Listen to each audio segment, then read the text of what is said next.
Eu sou Bia Faleiros, aqui da comunicação da Ideias Arvos, e em nome da Ideias Arvos agradeço a presença de todas e todos vocês.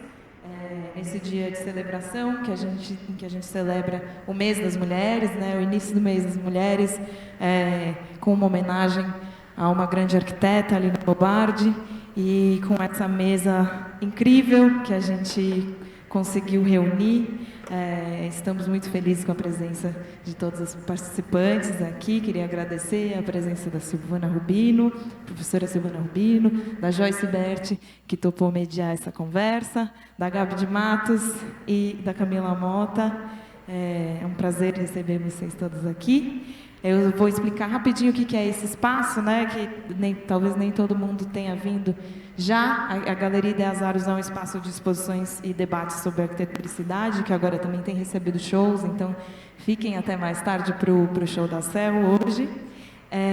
E também é um espaço que recebe os modelos de apartamento decorado dos lançamentos da Ideias Arvos, dos últimos lançamentos. São 6 modelos de apartamentos decorados que vocês estão convidados a visitar. E também aqui vocês podem ver um pouquinho da exposição do Bob Wolfenson, que a gente inaugurou em 25 de janeiro, que fica até a semana que vem, dia 12 de março, é o encerramento, e vai acontecer com uma visita guiada com o próprio Bob Wolfenson, o fotógrafo homenageado na exposição. Então, obrigada a todo mundo e sejam bem-vindos, e obrigada a participação de todas vocês, e que seja um ótimo papo. Vocês tenho certeza que vão gostar.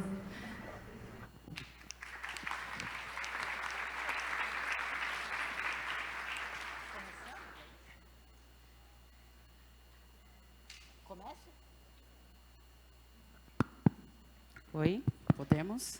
Bom, boa tarde a todos, todas, todes. É uma alegria imensa estar aqui, eu agradeço o convite.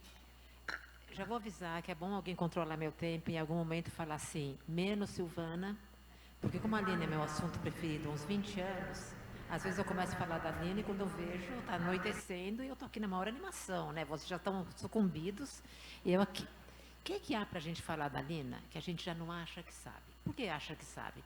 Bom, paulistana nascida e criada é como se o MASP, enfim, que eu conheço desde criança, como se aquela estrutura suspensa na Paulista fizesse parte da minha vida. Mas eu acho que, embora a gente ache que conhece a Lina, eu acho que temos coisas interessantes para falar dela. Eu vou tentar falar pouco, vai ser um esforço que vocês vão ter ideia.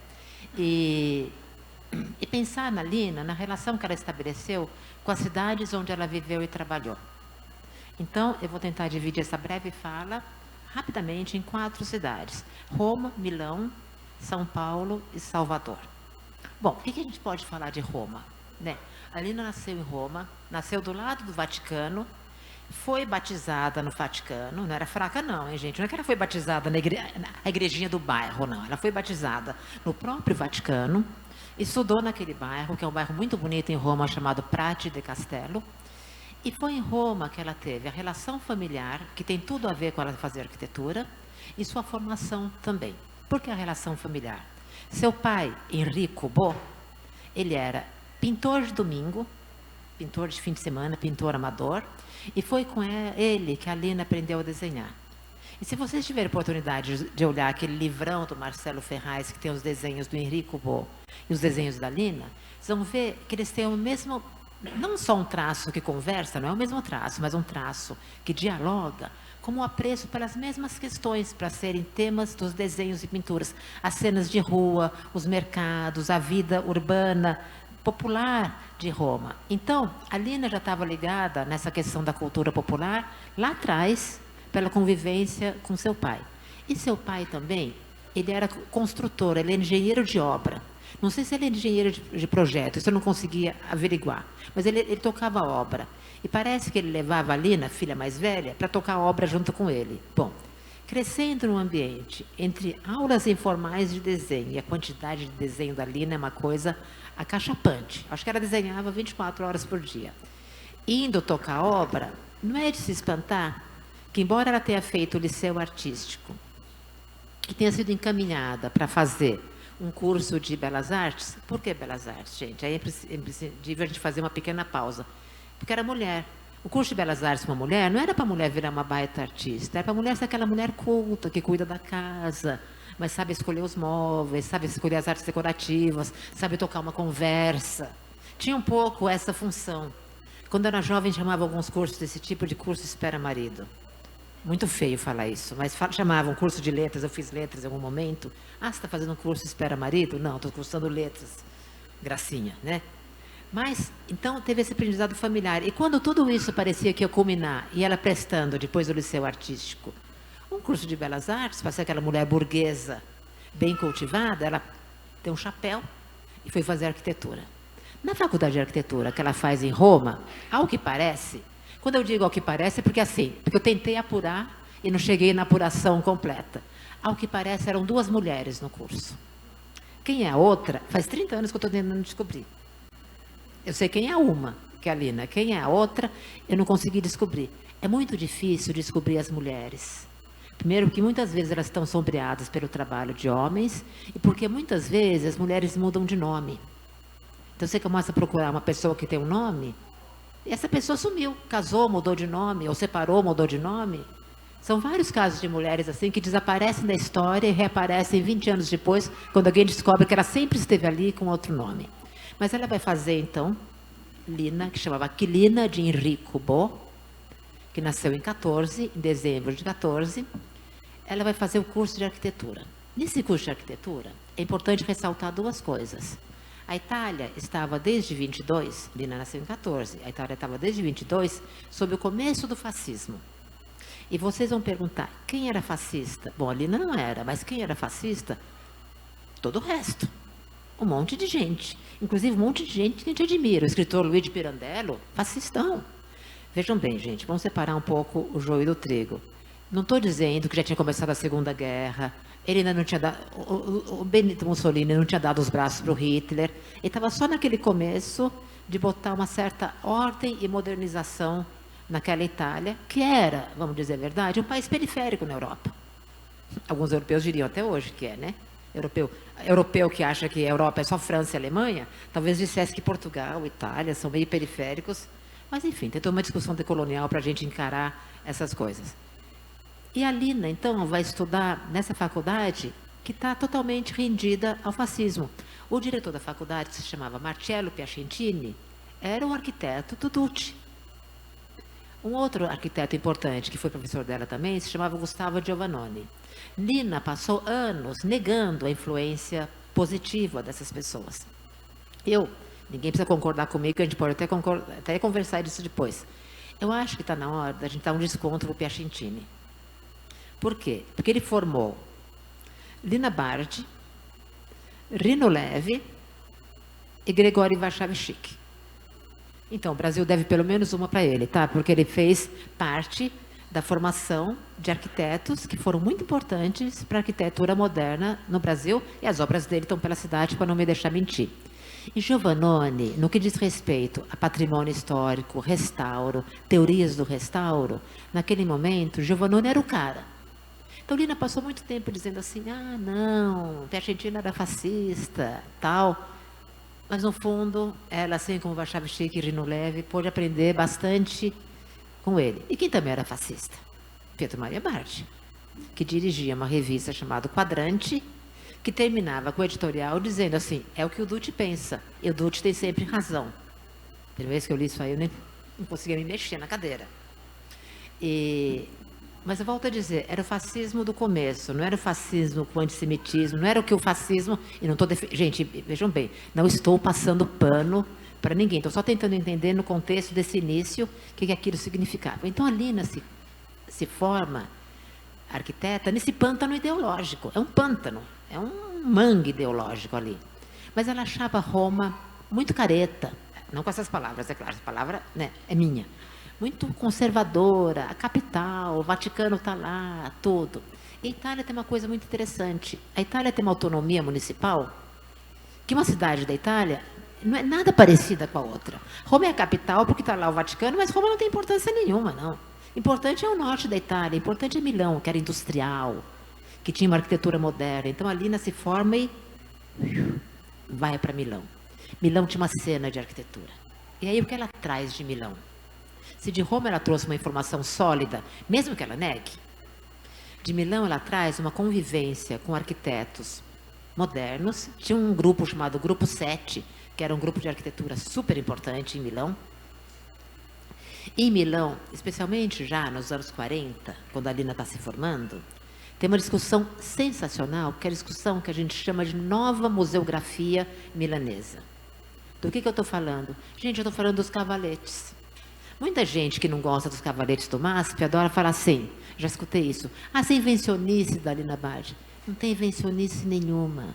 É uma escola de museografia formatada em Milão por um arquiteto chamado Franco Albini, que tem o seguinte: onde eles instalavam museus, muitas vezes eram em prédios antigos. Então, você bota um quadro na parede, ele vai competir com a janela, com adorno, com ornamento, com o que está ali. Ninguém enxerga o quadro. Então, eles começaram esse expediente de afastar o quadro da parede, fazendo cavaletes. Então, quando a Lina traz o cavalete para cá, ela não está trazendo uma ideia que é dela. O próprio Bardi, que tinha uma galeria em Roma, usava cavalete para expor as suas obras de arte. E aí, então, ela tem essa grande convivência com essa museografia nova em Milão. Ela vai trabalhar em Milão com um arquiteto e designer muito importante chamado Gio Ponti. Bom, mas aí a gente está falando de mulher, né? Vai trabalhar de graça, queridos e queridas. E Gio Ponti ainda teve a cara de pau de falar para ela: você que devia me pagar, de tanto que você vai aprender comigo. Só para uma mulher, eu quero crer, alguém faria uma proposta indecente dessa. Então ela tinha um pequeno escritório com um amigo dela chamado Carlo Pagani, para pagar as contas, né? Porque, obviamente, os boletos deviam chegar para a Lina como chegam para qualquer mortal. Enquanto ela se dava ao luxo de aprender tudo com o Carlo Pagani. E com o Carlo Pagani, que era editor, era dono de uma editora muito importante que ainda existe na Itália, chamada Domus, Casa Editorial Domus. Ela vai fazer o quê? Ela vai fazer arquitetura? Não, ela vai cuidar das revistas dele. Ela vai escrever, ela vai fazer capa, ela vai fazer ilustração.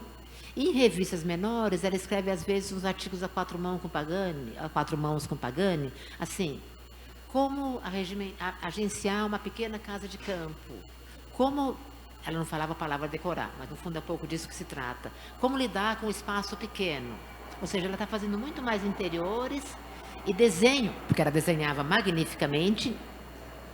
Então, a gente começa a ver que, embora ela tivesse uma atuação profissional em Milão, não era uma atuação com o que ela queria, que era para ser arquiteta para valer, arquiteta, o que a gente chama hoje de arquiteto de prancheta. Por quê? Entre outras coisas, porque era mulher. Então fica na capa, fica na ilustração, fica no espaço interno, etc, etc. Qual foi a grande virada que a Lina Badi deu, e que eu confesso para vocês que ainda é um mistério insolúvel para mim? Insolúvel porque eles não estão mais vivos, eu não tenho para quem perguntar. Do dia para a noite ela se casa, e se casa com quem? Parece que ela teve um monte de namorados, crushes e pretendentes. Ela era uma mulher lindíssima, não devia estar faltando ali candidato. Mas do dia para a noite, ela se casa com quem? Ela se casa com um homem mais velho, um galerista, comerciante de arte, autodidata, alguém que estudou só até terceiro ano primário, de família bem pobre, totalmente self-made man, chamado Pietro Maria Bardi. E esse casamento misterioso, para mim, porque cada vez que eles contam o casamento, não, a gente se conheceu numa galeria, não, a gente se conheceu quando ele me deu uma joia, não, a gente se conheceu no trem. E uma hora ela fala assim: gostei de Bardi porque ele era moderno. Para mim, aí ela deu a resposta definitiva. Admirava ele desde que eu era uma menina que usava meia soquete. Por quê? Porque ele era moderno. E diga-se de passagem, embora também ligado ao fascismo, ele enfrentava o Piacentini, o que devia ser de uma sedução inominável, né? Enfrentar o grande arquiteto. Então, Lina se casa. E quando ela se casa com ele, é um projeto indissociável de vir para o Brasil. Por que eles vieram para o Brasil quando a guerra acabou? Não, a pergunta que a gente tem que se fazer. Aguentaram a guerra inteira e na hora que a coisa vai ficar um pouco mais tranquila, que a Itália vai se reconstruir, que vão precisar de arquitetos? Aí eu acho que passa por várias questões. Passa pela sedução que a América tinha. Eu descendo de italiano, eu sei o que é uma família resolver. E a Lina não era uma família pobre, a minha era. Fare l'América. Vamos lá tentar fazer tudo na América. A América é um continente novo, um continente a ser desbravado. E o que tinha na América, em particular no Brasil? Arquitetura. A gente estava num momento que tinha tido em 42 a famosa exposição Brasil Builds Old and New, no MoMA de Nova York. Já tinha tido uma publicação numa revista francesa chamada Architecture d'aujourd'hui sobre a arquitetura brasileira. A arquitetura brasileira era vista como se fosse o grande milagre. E os arquitetos e críticos do mundo inteiro, inclusive, eles não acreditavam. Como é que naquele lugar que a gente não sabe nem onde fica, tem Niemeyer, tem Lúcio Costa, tem Carlos Leão, tem Afonso Eduardo Rede. Isso devia ser para Lina de uma sedução. E para o Bardi, que já tinha estado no Brasil aqui, bem na moita, em 1930, ele achava, com uma certa dose de pretensão, na minha opinião, ninguém precisa concordar, mas eu acho, ele achava que o italiano que tinha vindo para cá era muito incivilizado e que ele tinha um papel de cultivar esses imigrantes que tinham se apossado da cidade de São Paulo. Ele chega aqui, também tudo meio mal contado, com uma ideia de que assim, cheguei e tudo aconteceu. Não, pesquisas recentes mostram que ele já conhecia gente, já tinha travado contatos. Ele não veio tão de improviso assim. Ninguém chega de improviso e uma semana depois está expondo no Ministério da Educação. Não, isso simplesmente, isso não existe. É claro que tem lá, né, já tem um rolê acontecendo, já tem alguns contatos prévios, mas o fato é que ele chega trazendo toda a sua coleção de obras de arte, que não era pouca coisa, e expõe, primeiro, para se fazer conhecido no Ministério da Educação e Saúde Pública, aquele prédio magnífico do Lúcio Costa e Le Corbusier, no centro do Rio de Janeiro, e depois ele vai expor aí para vender no Copacabana Palace. E aí parece que eles queriam fazer um museu no Rio, e Lina chegou a desenhar um museu na Rua do Ouvidor. Tem desenhos desse museu. Mas aí surgiu, né? Ninguém surge, né? Aí Assis Chateaubriand, que era uma espécie de Roberto Marinho da época, ele era dono do Diário de Notícias, da TV Tupi, da Rádio Tupi, ele era o cara da imprensa. Falou, não, vamos fazer um museu em São Paulo, porque em São Paulo tem café. Tem café, Chateaubriand? Depois de 29, não tinha mais café nenhum. Tinha indústria. E tinha imigrante. E aí eu acho que, além de tudo, não tinha aquela escola carioca que já tinha tomado conta do Rio. Ou vocês acham que Lúcio Costa, Oscar Niemeyer, Carlos Leão, Afonso Rede iam deixar uma arquiteta italiana recém-chegada, mulher, do nada, e tomando espaços na arquitetura? Não, o Rio era verdadeiramente um campo minado, já estava tudo loteado. A arquitetura magnífica, mas já estava tudo dominado. Então ela veio para São Paulo, onde você tinha uma miríade de arquitetos imigrantes. E aqui ela vai fazer 2 museus e uma casa. O primeiro museu, o Museu da Rua 7 de Abril, num edifício do próprio Assis Chateaubriand, que é onde começou o MASP. Começou com um andar, está pequeno, 2 andares, está pequeno, 3 andares, opa, precisamos achar uma sede nova. E aí ela pôde experimentar o quê? A museografia. Seus primeiros cavaletes. E aí, quando depois de uma crise enorme, que não vai dar tempo da gente falar aqui, mas que é um pega, é um contencioso, é um conflito, com o MAN, que também queria o mesmo terreno, a FAAP, que queria que o MASP fosse onde é hoje a FAAP, no Pacaembu, enfim. Não tem santo nessa história, tem uma brigaiada danada. A Lina consegue o terreno na Avenida Paulista e faz essa obra magnífica, que cada vez que a gente precisa falar de um símbolo de São Paulo, né? Rio de Janeiro tem o Cristo Redentor. O que é o símbolo de São Paulo, gente? É o MASP. Você tem que mostrar em alguma hora onde a cena do filme passa em São Paulo, dá uma passadinha na Paulista e mostra o MASP. E o MASP, gente, não é porque eu gosto da Lina, o MASP é um projeto magnífico, tanto por dentro quanto por fora. O MASP é, para mim, talvez, a maior generosidade urbana que essa cidade tem. Quem duvidar disso, passe de ônibus. Não de carro, nem a pé. Passe de ônibus em frente ao MASP e da janela do ônibus, naquela altura, olhe que num dia limpo você enxerga até a Cantareira. A Lina, que depois, em algum momento, por ocasião das obras que ela fez no Teatro Oficina, ela fala, ela derruba paredes, a Lina abre vão, a Lina abre espaço para as pessoas. Então, o MASP é como se ele fosse um museu que tem 2 dimensões. O espaço de uso coletivo, que funciona ali embaixo, e funciona, você vê gente tomando lanchinho, gente namorando, gente não fazendo nada. Não fazer nada é uma atividade fundamental, tá, gente? É fundamental sentar ali para não fazer... O que estou fazendo aqui? Estou fazendo nada.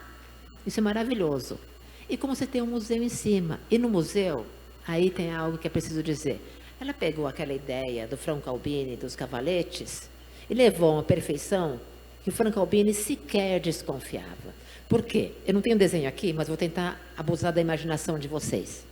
O MASP tem o solo, de paralelepípedo, o vão, fecha os olhos, e o corpo do edifício. O cavalete tem aquela pedra de concreto, o vão de vidro é obra de arte. O cavalete é como se fosse uma maquete do museu. Ele não foi feito para qualquer museu, ele foi feito para aquele museu. Ele é um modelo, ele é um museu. Cada cavalete dali está dizendo o que é o museu. Uma base, um vão e o que interessa, a obra em cima. E trouxe uma coisa muito interessante, que a obra vem com a informação atrás. Porque não é para alguém falar assim, é um Da Vinci, meu Deus, estou vendo um Da Vinci, tenho que amar. Não, você vai lá e gosta ou não gosta. Você pode não gostar. Depois você dá uma voltinha, faz um certo esforço e vai descobrir de quem que é aquilo. Então é algo que confia muito na inteligência do usuário. É algo que aposta que o usuário é capaz de decidir o que é bom. E quando estava tudo lindo no MASP, ela é convidada para ir para a Bahia. Aí, olha lá o Solar do União. Parece que o slide entrou na hora certa. Ela vai para a Bahia para dirigir o Museu de Arte Moderna. Que havia pegado fogo, uma história complicada, um incêndio criminoso, tal. E chega lá, o que ela faz? Também derruba vão, abre vão, se intera com a intelectualidade baiana e funda o Museu de Arte da Bahia. Só que Salvador, neste momento, e o Museu de Arte da Bahia é um sucesso, ela traz o acervo do MASP, também tem o representante da Bahia, do Chateaubriand na Bahia, que faz toda a mediação, que era um jornalista chamado Odorico Tavares. Nada disso é muito sozinha, não. Tem uma rede, tem uma equipe, tem seus contatos importantes, tudo. E aí, Bahia estava em reforma, uma reforma urbana. E para quem conhece Salvador, quando abre a Avenida do Contorno, que é aquela avenida suspensa, artificial, que leva do centro até a Barra, um velho casarão tombado, que era do século XVII, chamado Solar da União, ele aparece. E a Lina olhou aquilo. Assim como ela olhou para aquele terreno do MASP, ela falou, gente, vamos lá, né? Então ela escreve para o Lumanto Júnior, que era o governador, ela fala, o Solar da União é de grande beleza, mas eu penso que eu posso instalar ali um museu de arte popular. E é o que ela faz. Ela instala. Por que arte popular? Porque ela foi totalmente abduzida pela cultura popular baiana. E eu entendo isso. Alguém já entrou no mercado? Não estou dizendo mercado modelo que é de turista, não, mas alguém já entrou na Feira de São José? Naqueles mercados populares, bem pobrão mesmo, bem caidão da Bahia? Gente, eu entendo a Lina, porque meu sangue ferve quando eu entro num lugar desses. É de uma vitalidade, é de uma riqueza, é de uma potência. Olhar aquele artesanato que muitos julgam pobres, etc. Não é à toa que Pierre Verger foi lá com a sua máquina fotográfica e seu olhar genial, fez fotos magníficas. Aquelas latinhas que vão virando pequenas luminárias. A Lina ficou fascinada com a inventividade do povo. E ela queria fazer disso uma escola de design. Ela chegou a inaugurar esse museu no finalzinho de 63, com 2 exposições. Artistas do Nordeste, onde ela vai mostrar João Câmara, Francisco Benan e vários outros artistas importantes do Nordeste, e uma parte de arte popular, onde ela não usa os cavaletes, ela faz um formato de feira. Gente, é feira mesmo, é muvuca, ela reproduz a vitalidade da feira livre. E aí, final de 63, vira 64 e vemos a surpresa, que foi o quê? O golpe de Estado, né? 1º de abril, o museu foi fechado, as obras foram colocadas mostrando como é que a Bahia estava na mão de subversivos. Porque assim, como assim mostrar a arte popular? Como assim mostrar o saber do povo? Como assim mostrar a potência do povo? A Lina tentou ficar na Bahia ainda um tempo, tentou apelar para o governador já estava ele mesmo com o pescoço ali mais ou menos, enfim, não tinha como apoiar. Teve seus traidores também ali, né, gente que aproveitou um pouquinho da situação, e a Lina voltou para São Paulo para terminar o MASP. E aí a gente termina o MASP, né? Ela termina o MASP, que ela tocava à distância, inaugurou o MASP em 68, com uma exposição magnífica que foi refeita. Foi um prazer escrever sobre essa exposição e foi de levar as lágrimas ver essa exposição chamada Mão do Povo Brasileiro, onde ela retoma essa questão da cultura popular, mas de uma maneira mais leve, talvez menos politizada, menos apostando em virar o mundo do avesso com uma exposição. Na Bahia ela escreveu, essa exposição é uma acusação. No MASP ela já não escreveu, porque, gente, a gente estava em 68, às vésperas do AI-5, não era o momento de brincar. E a Lina brincou, né? A Lina emprestou a casa dela para o Marighella, tá bom? A casa dela parece uma piada pronta, né? A casa dela que é chamada de casa de vidro. Dá para vocês imaginarem que alguém empresta a casa de vidro para um guerrilheiro? Foi presa, o Bardi atirou dali, dizendo que, imagina, ela não sabia nem quem era ele, alguém pediu para emprestar a casa para um amigo, ela emprestou, ela não sabia o que estava fazendo. Não, ela sabia sim o que estava fazendo, porque havia uma série de arquitetos que estavam vinculados a organizações que estavam, várias organizações, né? A VPR, Vanguarda Popular Revolucionária, que eram organizações que estavam resistindo à ditadura naqueles anos terríveis. Isso não quer dizer, como muitos dizem, que a Lina é comunista desde criancinha. Não, a Lina foi se aproximando das esquerdas à medida em que as circunstâncias foram, né, chamando ela para isso. E aí a gente tem um silêncio. Silêncio. Lina, uma arquiteta que tinha feito o MASP e não tinha trabalho, foi fazer lá umas tapeçarias em Uberlândia, junto com um tecelão maravilhoso, que é quem fez aquelas mesmas tapeçarias que estão no Sesc. Ela deu as mãos, o que é um trabalho maravilhoso, para o dramaturgo e diretor de teatro Zé Celso. Eu não vou falar disso, porque a gente tem gente mais competente para falar disso aqui, né? E vai fazer um trabalho todo de cenografia, fez roupa para cinema, fez cenário, fez vestuário, fez várias coisas, mas passou praticamente 10 anos sem projetar. Até que um belo dia, parece que eu estou contando história para dormir, né? Mas até que um belo dia, o Sesc quer fazer um centro cultural na Pompeia. E chama um arquiteto chamado Júlio Neves para fazer esse centro cultural. Júlio Neves vai lá e faz o que ele sabe fazer. Júlio Neves fez aquelas grandes galerias do centro de São Paulo, que algumas são magníficas, mas ele sabe fazer um edifício moderno assim, de carteirinha, digamos. E ele foi lá e fez uma torre de vidro. E ia ser construído. Até que alguém da diretoria do Sesc foi passar férias em São Francisco e conheceu uma fábrica de chocolate, a fantástica fábrica de chocolate, chamada Ghirardelli, que tinha virado um centro cultural, e falou: opa, acho que estamos fazendo um grande vacilo.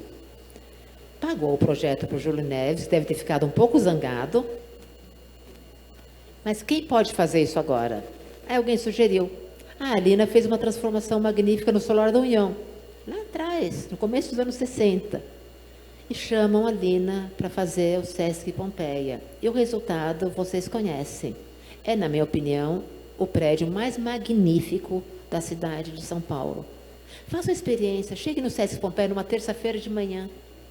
Tem um monte de gente lendo o jornal, não fazendo nada, tomando sol de biquíni naquele chuveirão, ou vendo as exposições magníficas. Ou seja, ele é um espaço cultural no sentido mais amplo, que você pode ir para ver uma exposição incrível do Flávio de Carvalho, você pode ir para ler o jornal do dia, ou você pode ir para tomar um café, ou você pode ir para não fazer nada. E tem sempre gente. Eu já fui no Sesc Pompeia nos horários mais absurdos, e ele é de uma ocupação, é de uma interação com o bairro, com a cidade e com o país. E aí a Lina se consagra de novo, depois de 10 anos de um quase silêncio arquitetônico. E aí por que o Sesc é o Sesc? Porque dá a impressão de que naquele silêncio, gente, a Lina estudou, a Lina acompanhou o debate do pós-moderno, que ela detestava, a Lina leu, ela leu Capital, ela leu Gramsci, ela leu Lévi-Strauss, ela leu Foucault, enfim, a biblioteca dela a gente pode consultar, tudo grifadinho, é uma maravilha. E aí ficou aquela reserva de conhecimento, de desejo represada, e quando deram o Sesc na mão dela, o Sesc passando aí, como se aquilo ali explodisse. 10 anos pensando, eu tenho um projeto para fazer, só se for agora. Vou fazer o prédio o Sesc mais magnífico. Um dos prédios mais magníficos, isso aí não existe, né, gente? de São Paulo. Tem muito da Bahia aí, essa menção Rio São Francisco, tudo. E aí ela se consagra de novo.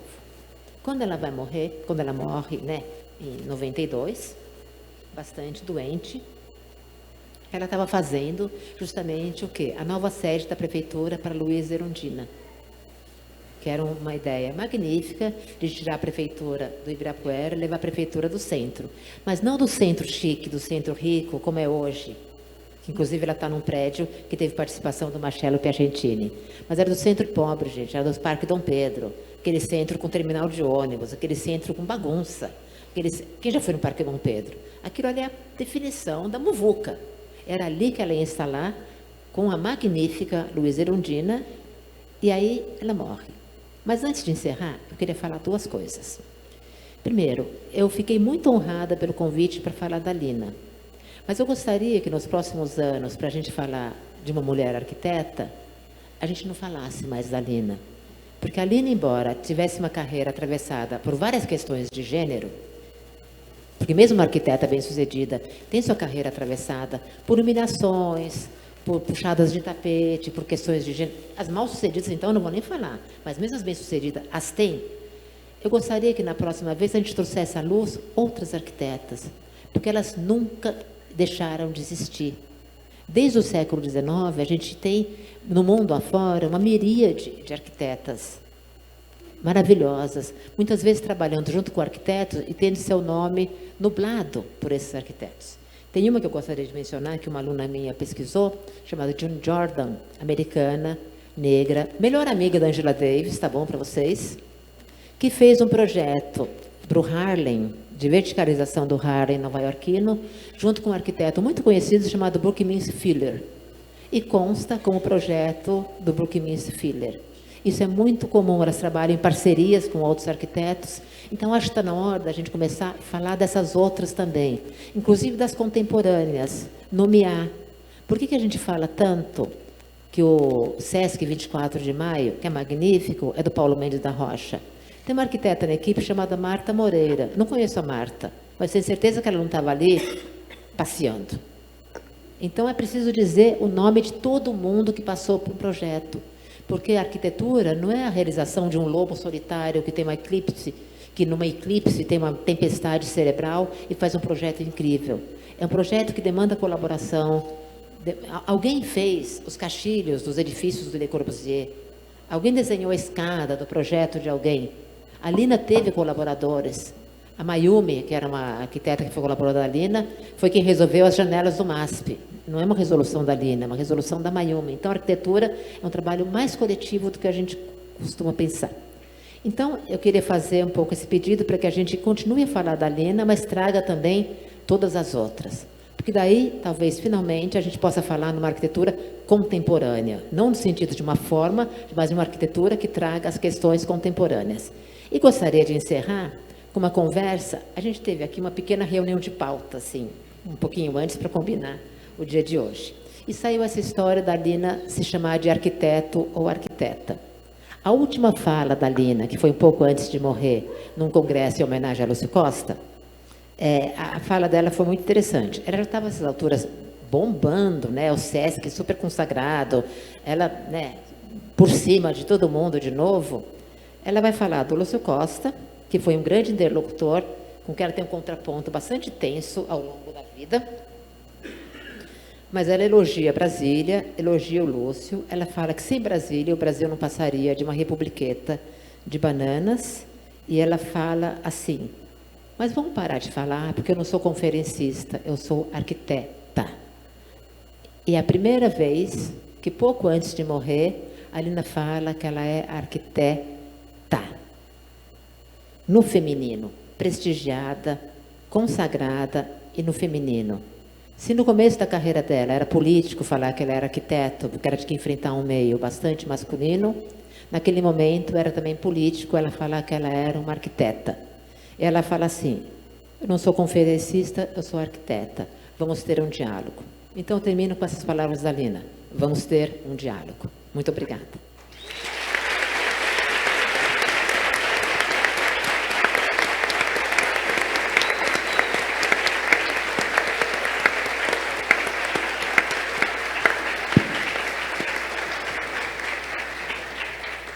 Maravilhosa, professora. Muito obrigada por esse giro. Consegui colocar a vida de uma mulher como a Lina Bobardi, sintetizada em poucos minutos, para gente poderosa, né? Muito legal ouvir, revisitar o trabalho da Lina através das suas palavras, tão bem colocadas, né?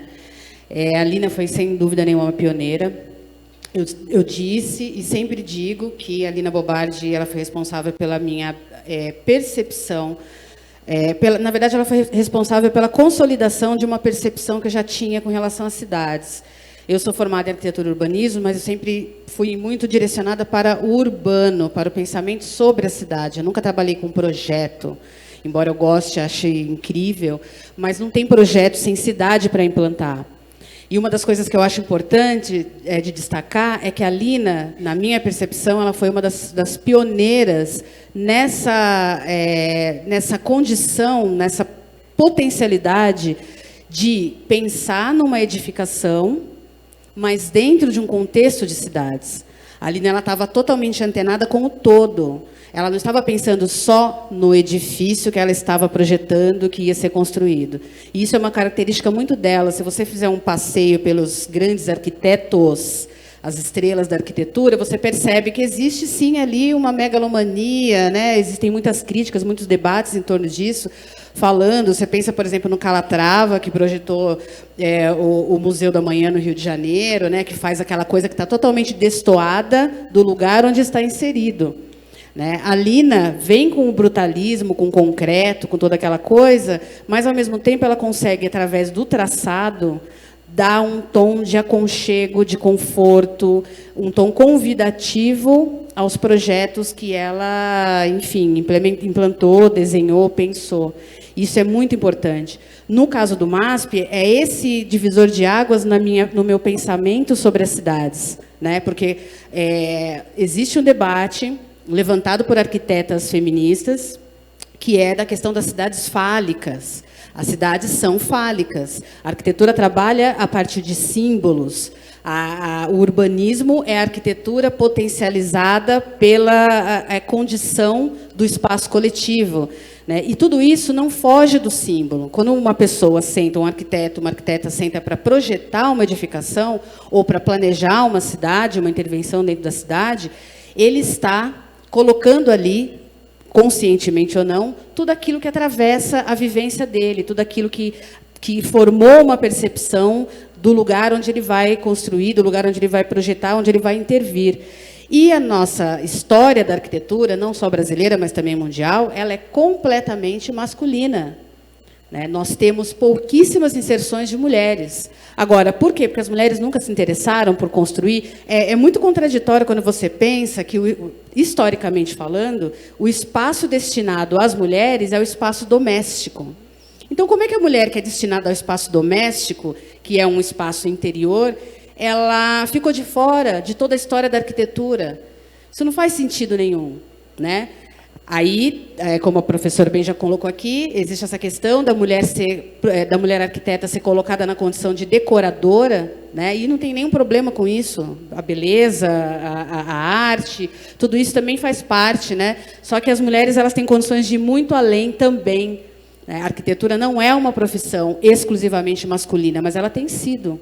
E a Lina Bobardi ela tem uma importância fundamental porque ela se tornou uma grande referência para todas nós.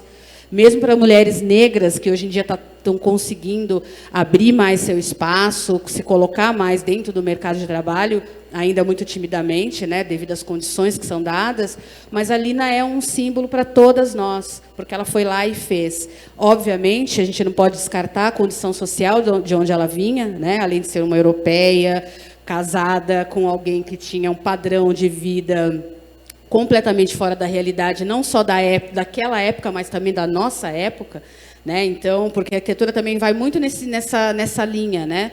Quem vai construir? Vai construir quem tem dinheiro, vai construir quem pode bancar aquela edificação, né?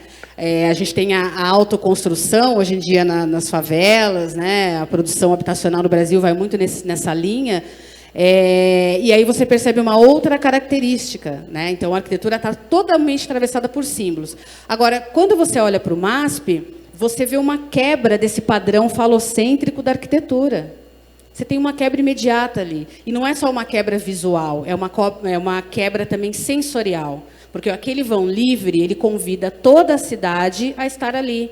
Seja para se manifestar politicamente, a esquerda, a direita, o centro, não importa. Marca ali um point para suas reivindicações, para chamar a atenção do restante da cidade.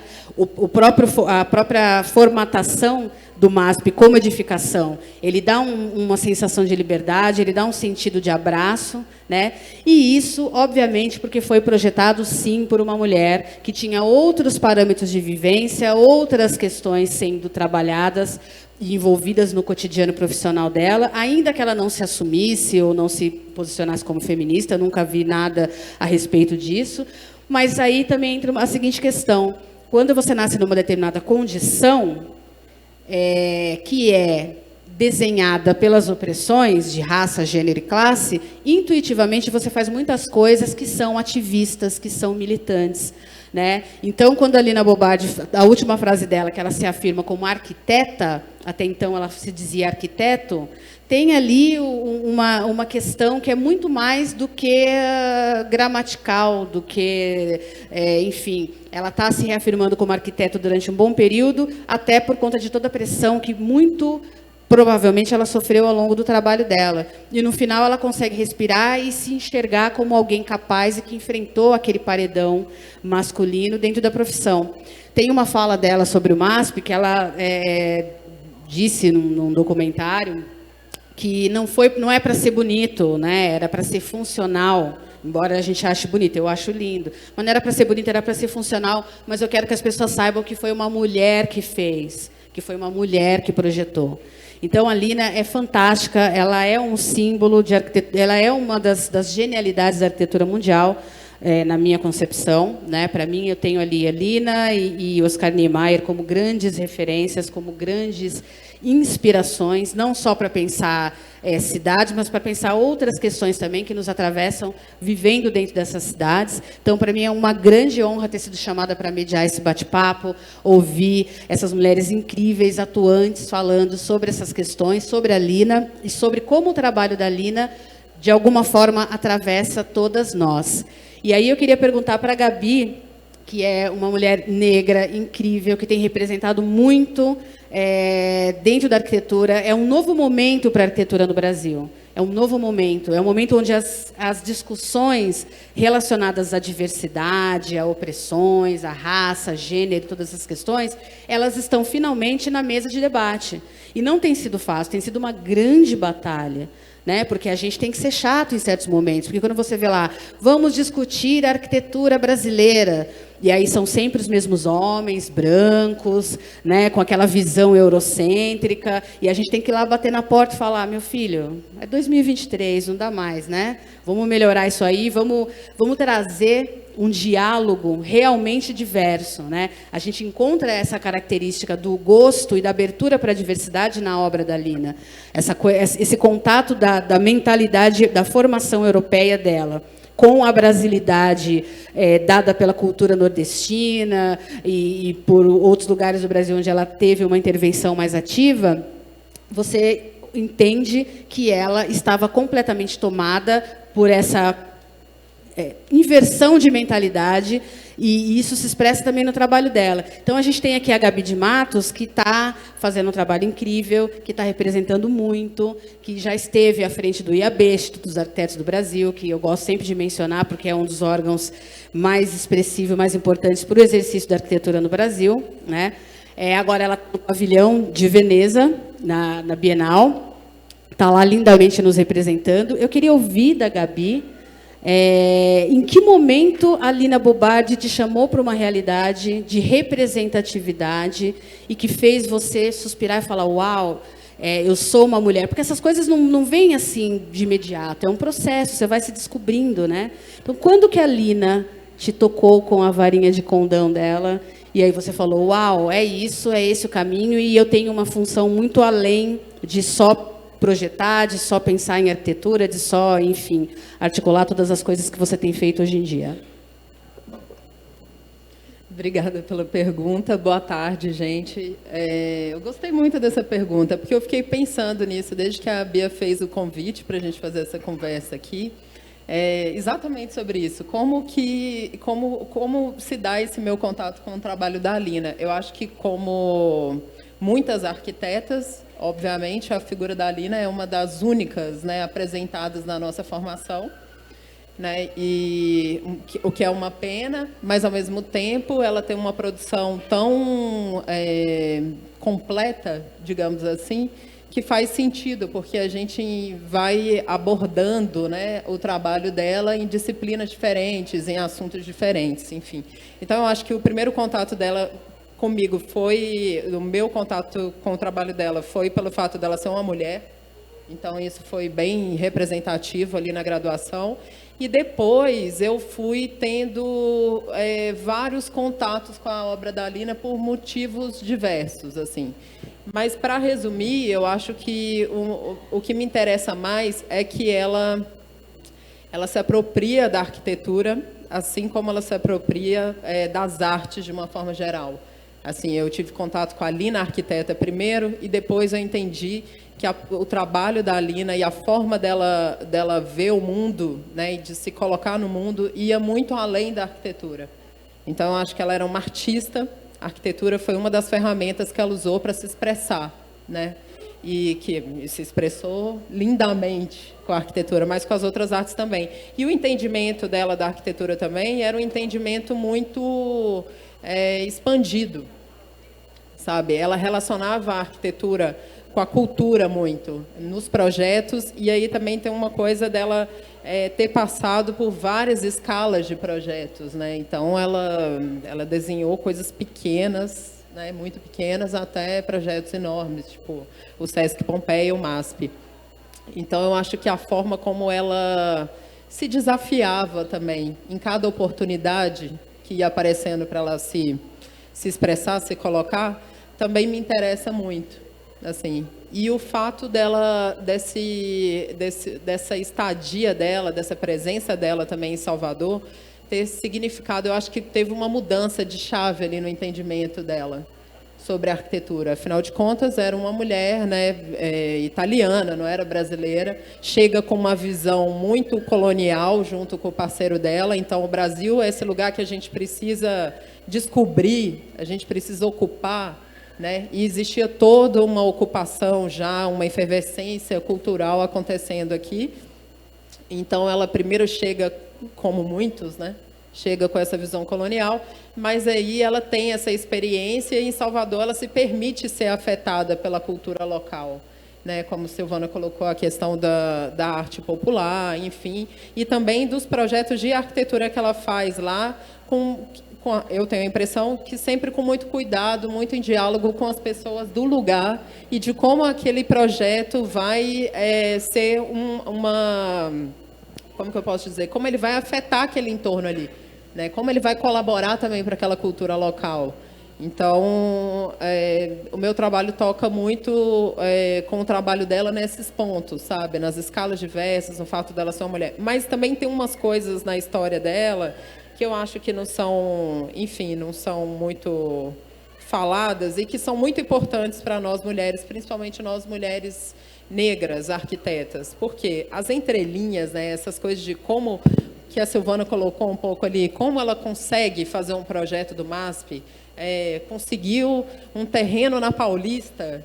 Como assim consegue um terreno na Paulista, entendeu? Então, assim, essas coisas, essas oportunidades que foram aparecendo, como se dava isso? Como ela pensava isso? Nossa, então agora eu tenho a oportunidade de fazer um super projeto. Que tipo de coisa aparecia para ela nessa situação que não era necessariamente, eu entendo, o programa de necessidades, que você resolve, entendeu? A solução você resolve, mas era uma oportunidade dela deixar uma marca na arquitetura brasileira. E nesse momento ali, onde a arquitetura ela era extremamente masculina. Não estou falando de hoje, que a gente continua tendo essa dificuldade, né, essa barreira dos homens ocuparem esses lugares, mas hoje, em termos de quantidade, nós somos muito mais mulheres, né? Naquela época, não. Então, assim, como pensar essa oportunidade que eu tenho de me apresentar nesse projeto? Porque é um desafio que eu tenho também e que muitas de nós temos, arquitetas, quando aparece essa oportunidade. Imagina, se a Alina ficou 10 anos sem fazer projeto, você imagina quantas de nós ficamos a carreira inteira esperando essa oportunidade de ter esse projeto nessa escala que vai representar a sua trajetória inteira, né? Então, isso é sempre uma coisa que eu fico pensando, que eu teria curiosidade de saber o que ela estava, como que ela pensou naqueles momentos. E aí, bom, a primeira vez que eu tive também um contato, que eu estive em uma obra da Alina, não foi no MASP, foi na Casa de Vidro. Primeiro eu estive na Casa de Vidro, aí eu estive para um trabalho, e aí eu fiquei ali observando as coisas, a casa, né, pensando como que foi isso, ela ter projetado aquela casa, que no primeiro momento, para mim, foi um deslumbre, porque é uma casa aberta para fora, totalmente aberta, né? A prancheta dela está ali naquele cantinho, era dali que ela estava pensando muitas coisas. Mas e também ver como a Alina, como a Silvana falou, ela foi ao longo da trajetória dela se identificando mais com um posicionamento mais comunista. Talvez não se colocou como uma mulher feminista, mas talvez hoje, né, num momento onde essa discussão está muito mais presente, também tivesse, né, porque antes de morrer se colocou como uma mulher arquiteta, né? Talvez estivesse mais próxima desse diálogo feminista e olhando mais para as questões de gênero. E ainda que ela tivesse, em Salvador, tido contato com a cultura afro-brasileira, com Pierre Verger, que estava pensando, pesquisando essa cultura lá, quando eu pisei na Casa de Vidro, tive esse deslumbre primeiro com a sala ali gigante, aberta para o jardim, mas assim que eu fui ali, passei um dia na Casa de Vidro, assim que eu cheguei na cozinha,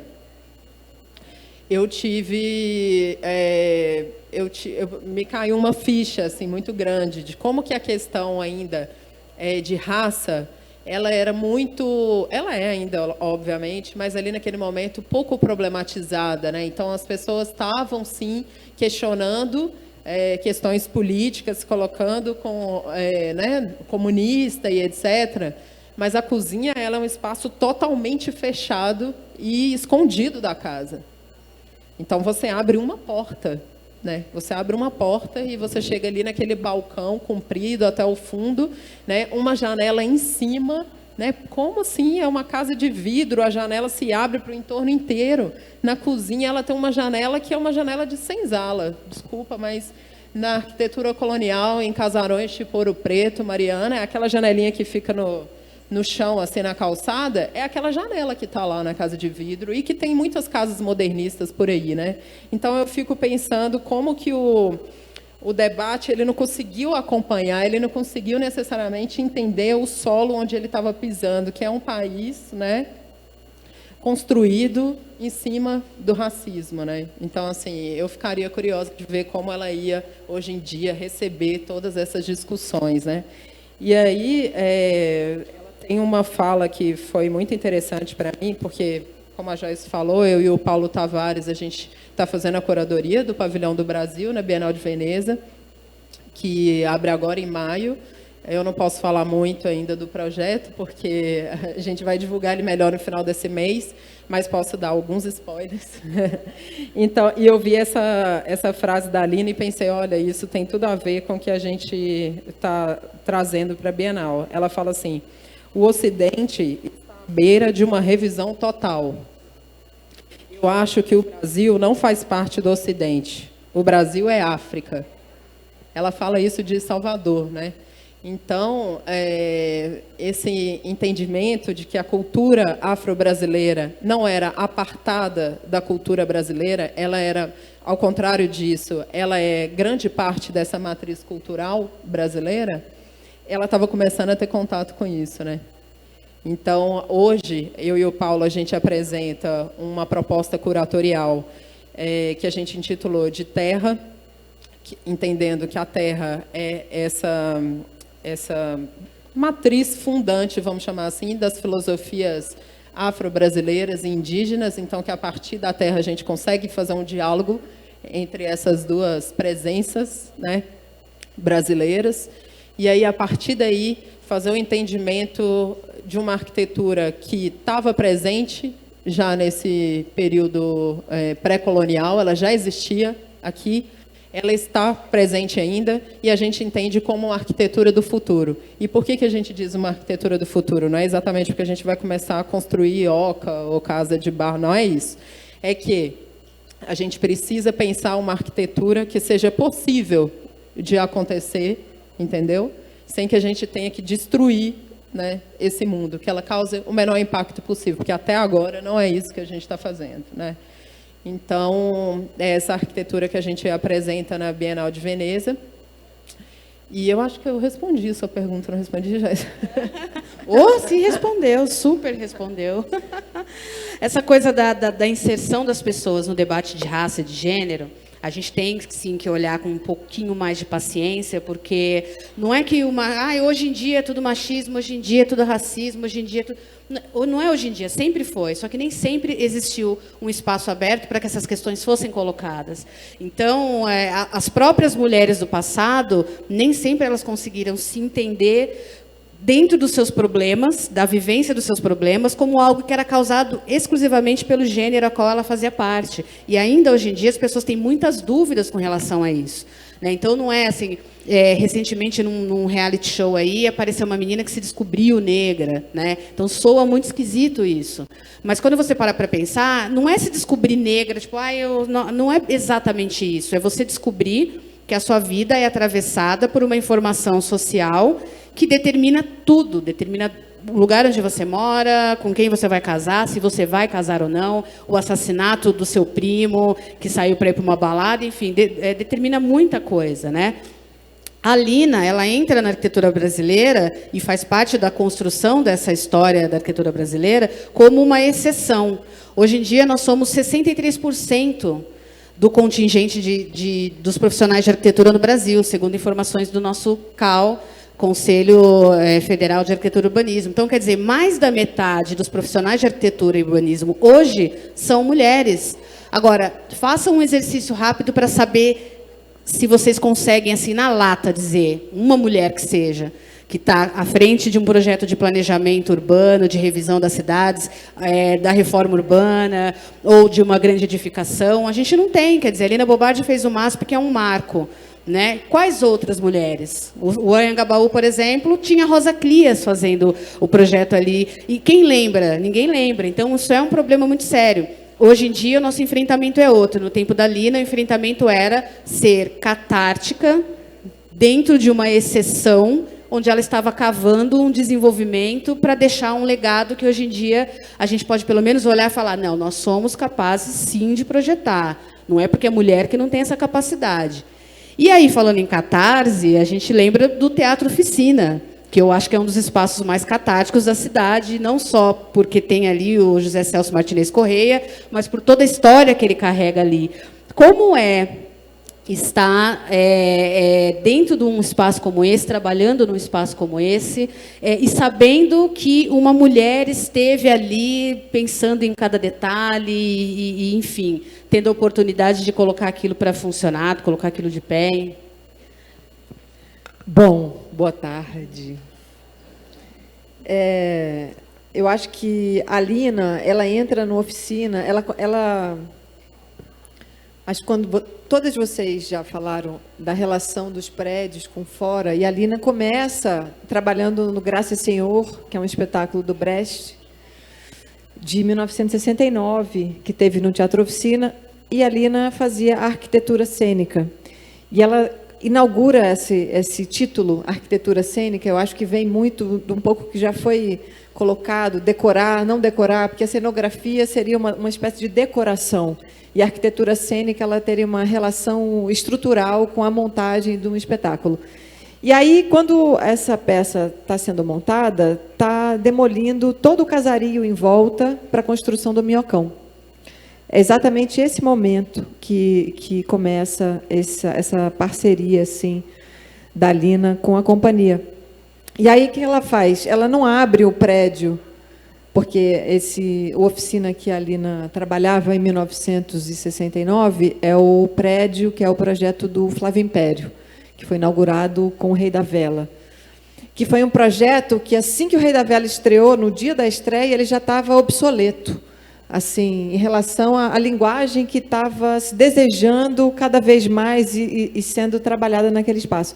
Então, a Lina, ela não começa um trabalho de trabalhar num prédio, nem abrir um prédio para a cidade, mas ela começa a trazer a cidade para dentro do prédio.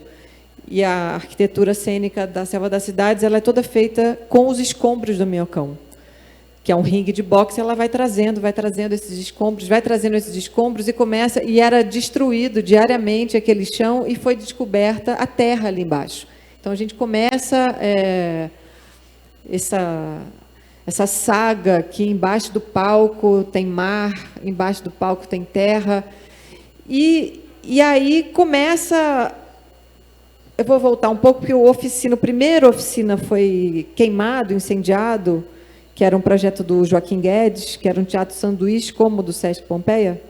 Ele foi incendiado, depois procurou um espetáculo para inaugurar a nova arquitetura, que foi o Rei da Vela, que era um palco giratório, muito inspirado no Berlin Ensemble, já sem coxia. Para quem não sabe, coxia, tem todos os urdimentos, são aquelas coisas que não estão em cena num teatro. Normalmente, a gente vai num palco italiano, que é o palco, aquele tablado, e tem o que se vê e o que não se vê. Né? Tem os urdimentos, tem coxia, tem bambolina, tem todas aquelas coisas que existem para esconder o que está fora de cena. Já na arquitetura do Flávio Império, já não tinha mais coxia, já estava tudo à mostra, já começa por aí. Só que estreia o Rei da Vela, e já em 68, com o Roda Viva, que não estreou nesse teatro, estreou no Rio de Janeiro, já teve uma invasão do coro, muito grande, uma invasão do coro. Naquele momento era uma grande invasão. O Roda Viva é uma peça do Chico Buarque, arquiteto também, né? Músico e arquiteto, mas é uma peça toda bem construidinha, assim, é um alto, né? Tem a mulher santa, Virgem Maria, e tem o herói que passa por uma história. E tinha um corinho de 5 pessoas. E em 1968, quando estreou, abriram um teste para o coro, e todo mundo que fez teste passou, que era uma multidão de 13 pessoas, que hoje em dia é uma multidão muito pequena. Mas todo mundo entrou, porque o que acontecia? Era necessário, naquele momento, que o coro fosse feito por uma galera que tivesse o tempo encarnado no corpo. Né? Então, entrou uma juventude assim de 68 que tinha aquele tempo encarnado no corpo, e dizem até que o Mick Jagger assistia os ensaios de Roda Viva. Então, tem uma coisa que começa uma inspiração muito grande ao Sympathy for the Devil. E aí, com essa invasão do coro, aquela arquitetura do Flávio Império, ela já não dava conta mais do que estava por vir. Teve todo o processo, a oficina vai para o exílio, a Lina trabalha no filme, no Prata Palomares, e quando a companhia volta do exílio, começa um processo de tentar traduzir em prédio o que a linguagem que já vinha vindo desde dessas mudanças todas, porque teve um período preciosíssimo da oficina, muito precioso mesmo, ligado à vida interior, feita baseado no Stanislavski, com Eugênio Kuznets, mas aí isso, no Rei da Vela, veio o Oswald de Andrade, que é uma poesia muito ligada com outra língua que se falava de repente, entendeu? Que o Rei da Vela é uma peça que expõe toda a nhaca que é o Brasil, entendeu? Toda a nhaca colonial que é o Brasil, e ela coloca isso num trabalho maravilhoso, assim, que disseca um pouco não, bastante a estrutura. Vem o Roda Viva com esse coro, e aí o coro só vai aumentando, entra depois do AI-5, uma coisa barra pesadíssima, então começa uma linguagem não tão verbal, porque tudo era muito censurado, então vem um trabalho muito sensorial, né, chamando que o Graça Senhora é uma peça muito importante disso. A companhia vai para o exílio. O que a companhia faz no exílio? Ela participa de 2 revoluções. Ela participa da Revolução dos Cravos, onde se faz um filme, inclusive, e participa da Revolução de Moçambique. O Teatro Oficina, no exílio, vai para a África, participa da Revolução de Moçambique, e quando volta, no final, com anistia restrita, lenta e gradual, o Teatro Oficina traz essa experiência toda aqui vivendo o exílio, mais aquela, e precisa de um prédio. Começa a pensar também, sempre aconteceu isso, né? Desde o primeiro oficina que foi incendiado, Joaquim Guedes, tem um prédio que é esculpido pelo trabalho. Então, vem com tudo isso para esculpir num prédio. Então, tem um movimento... Aí, na década de 80, quando está com esse movimento, chega um oficial de justiça e diz assim: Silvio Santos vai comprar o teatro, vocês têm um mês para dizer se querem ou não comprar o teatro, porque aqui vai se transformar num shopping center, em 1980. E aí tem uma movimentação muito grande para que isso não aconteça. Tem um show no Ibirapuera, com a presença do Surubim Feliciano da Paixão, do Caetano Veloso, do Gilberto Gil, da Regina Duarte. Assim, muitas pessoas assim, com subjetividades diversas, elas entendem que aquilo ali é um patrimônio e não pode virar um shopping, né? E aí tem esse show muito grande e arrecadam dinheiro ali para tentar comprar aquele espaço que tinha, afinal de contas, mas o Banco Central não aceita aquela entrada para comprar. E aí, com isso, a oficina compra a primeira câmera e passa a filmar com esse dinheiro que não deu para dar entrada, mas o governo do Estado de São Paulo, através do Condefat, presidido pelo Aziz Absaber, que é uma figura, assim, um geógrafo maravilhoso, que tombou a Serra do Mar, o Flávio Império, no Conselho, começa, com esse dinheiro, compra uma câmera e filma todo esse processo. Filma a Lina nas reuniões ali do Condefat, que o Teatro Oficina, então, é tombado estadualmente e desapropriado, e começa todo um trabalho para criar esse projeto. E esse projeto, vocês já disseram que a arquitetura ela é uma obra, um trabalho muito mais coletivo, né, do que se supõe. Trabalhando, então, com uma companhia de teatro, o projeto ele é da Lina, ele é do Edson Elito, que são as pessoas que assinam, mas ele é da companhia também, porque quando a gente pega o texto de Bacantes, se pegar o texto de Bacantes, que é uma peça do Eurípides, de não sei quantos mil anos atrás, que foi montada, a gente pega ali no imagiário de Bacantes, ele dá todo o roteiro de criação do Teatro Oficina, agora.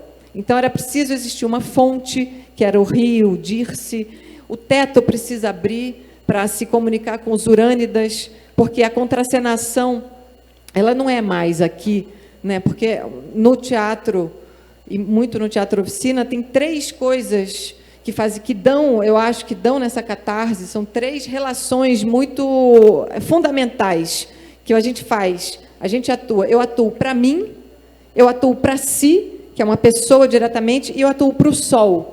Que o sol pode ser por essa pequena multidão que está aqui reunida, e o sol é tudo, é a cidade, é o bairro de Pinheiros, que se transformou, são esses prédios que estão se erguendo.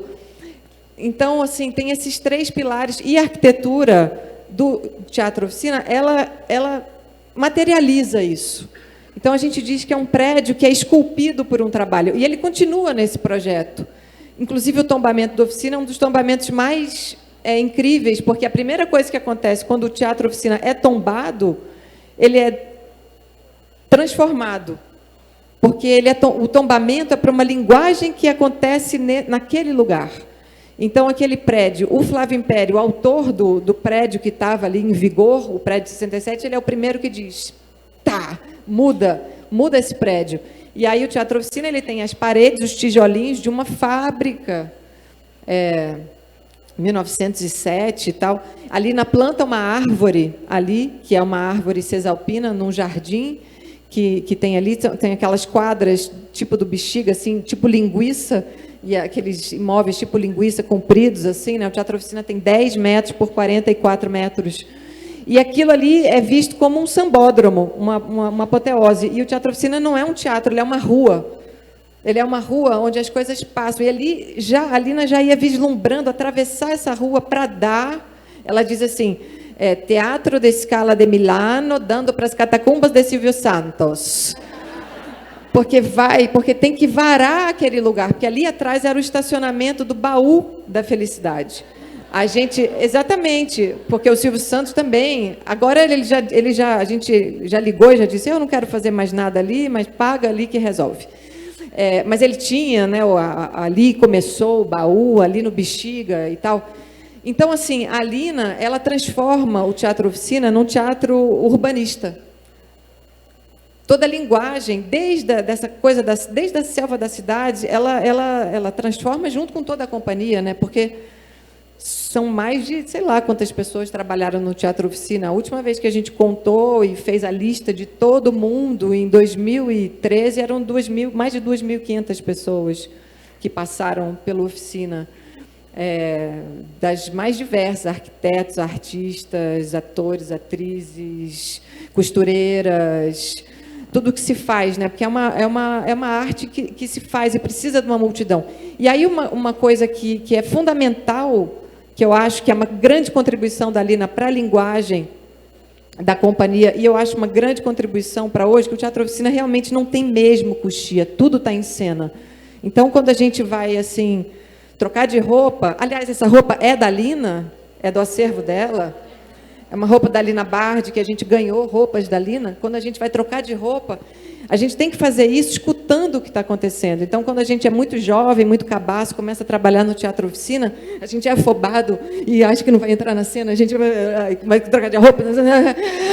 Ai, calma. Saca onde você está. Escuta.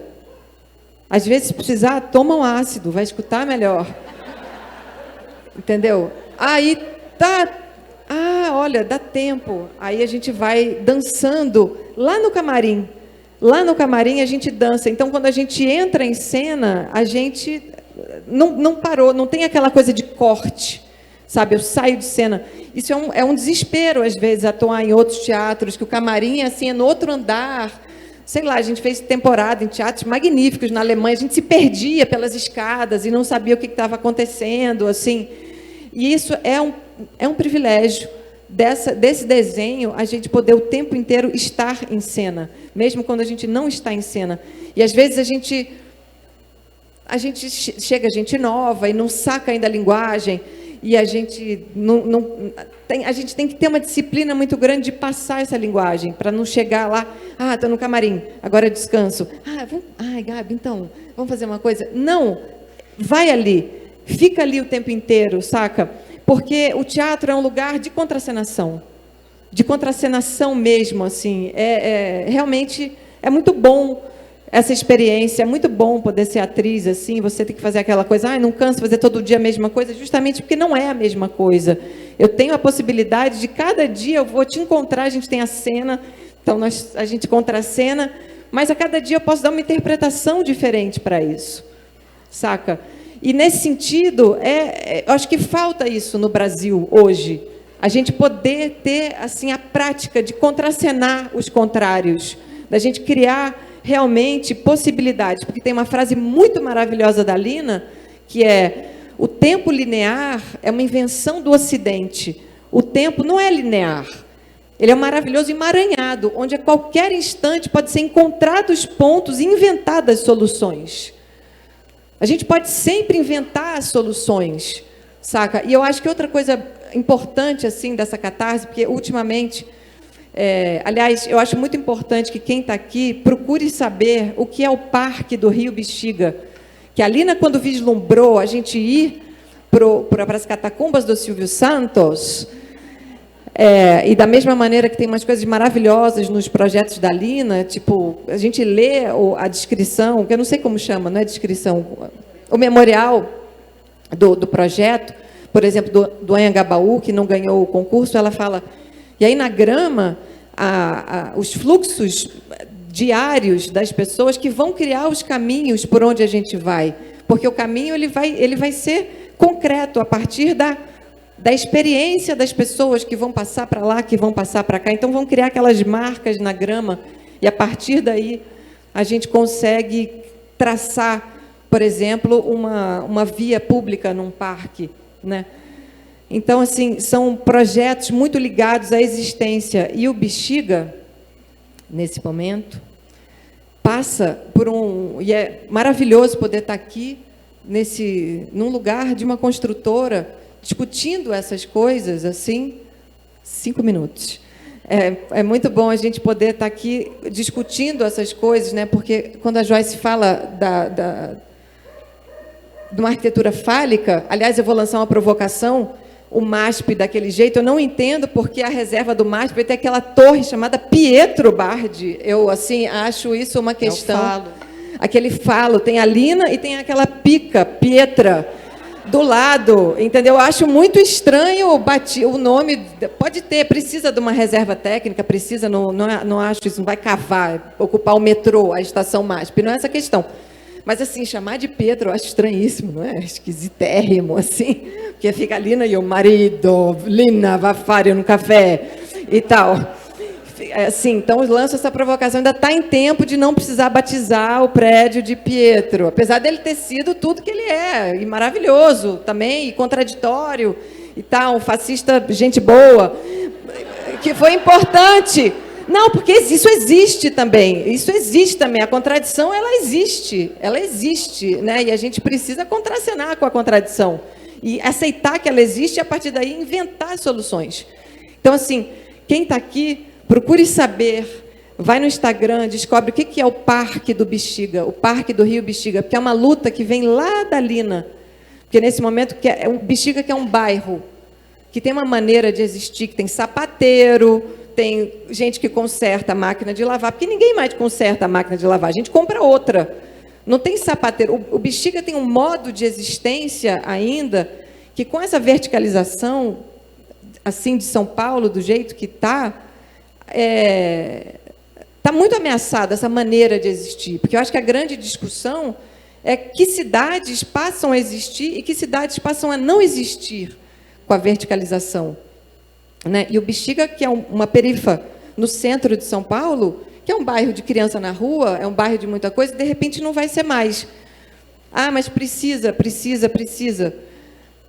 Sim, mas o que a gente faz, então? Eu adoro os prédios Casa na Árvore, da Ideias Árvores, assim, eu sinto, tem que fazer mais casas na árvore, talvez, assim, porque ainda por cima tem muitos prédios sem janela, é uma loucura. Então, assim, primeiro que as pessoas são expulsas dali, daquele lugar, ou quando não são expulsas, é um jeito de viver, é muito radical a transformação, assim, o impacto na cultura, o impacto na subjetividade de um lugar, na subjetividade de um espaço. E tudo isso é muito catártico, assim, para não perder o fio, saca?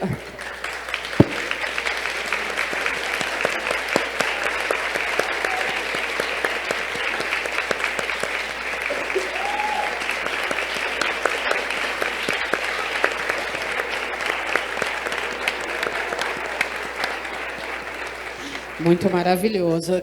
Camila. Gente, essa é a Camila. Esqueci de falar o nome dela na hora que eu fiz a pergunta. Desculpa. E reforço aqui que vocês procurem saber sobre o Parque Bexiga e deem as suas contribuições, a sua força, porque aquilo é histórico. A gente tem carência de patrimônios na cidade. Não é porque não existem patrimônios, é porque, infelizmente, não é devidamente colocado como algo relevante que conta a história, né? Então, bora lá para o Rio Bexiga. Acho que a gente não tem mais tempo, né? Não tem mais? Eu queria muito ouvir vocês, mas, infelizmente, vai ficar para outra ocasião. Mas eu espero que vocês tenham aproveitado essa conversa, que tenha sido inspiradora para vocês, para que vocês, homens, mulheres, enfim, todas as pessoas, se engajem nessa luta pela diversidade, que também está nas bases, né, do pensamento da Lina e nas bases da reconstrução, inclusive, do nosso país. Então, eu queria agradecer muito a Ideias Árvores por essa iniciativa. As minhas colegas maravilhosas aqui também, muito obrigada pela participação de vocês. E até a próxima.